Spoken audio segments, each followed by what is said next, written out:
In a small provincial estate, surrounded only by a dense green forest and the sun illuminating the lawns around the house, a child was born.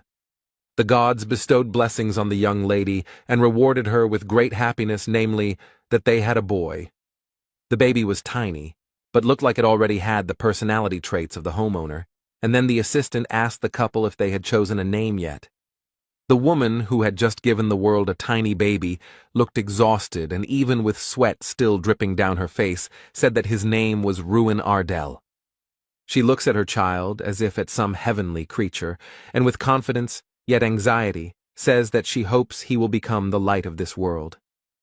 Ruin Ardell, from a young age, grew up on an estate and was raised by loving parents, but from childhood he did not stand out as being particularly talented. Sitting on the floor, he overhears his father and his assistant talking about how he should try to get them good seafood, and the owner can have no doubt about that. Suddenly, the child calls out to his Uncle Baggins, which causes him to look surprised, so he asks what happened to the young gentleman. The boy almost begs him, but says that he can't go outside at the foot of the southern mountain, because there was a strange flow of mana there.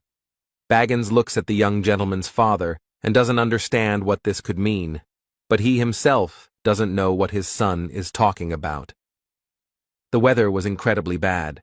The sky was covered with black clouds, and the rain was pouring so heavily that you could hardly see anything around you.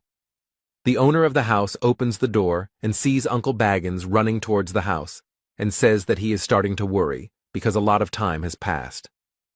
Entering the room, he apologizes and explains that he chose the longer route, and the man immediately, looking at the emotions of his interlocutor, asks what happened. He explains that he managed to escape trouble because he listened to the young master's advice, and the master doesn't understand what his son is doing here.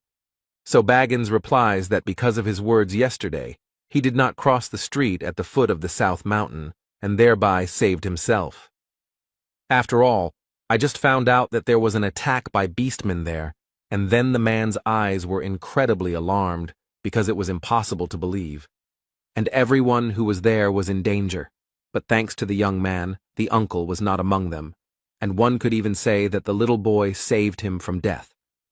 They both thought for a moment, but Uncle Baggins broke the silence and asked the master if he thought Ruin Ardell could sense the mana floating in the air, but the master replied that it was hard to say. Suddenly he seems to be lost in his thoughts, thinking about the question his interlocutor asked him, and can't even think of further actions if that's the case. But everything was already clear. Ruin would be Ardell's future,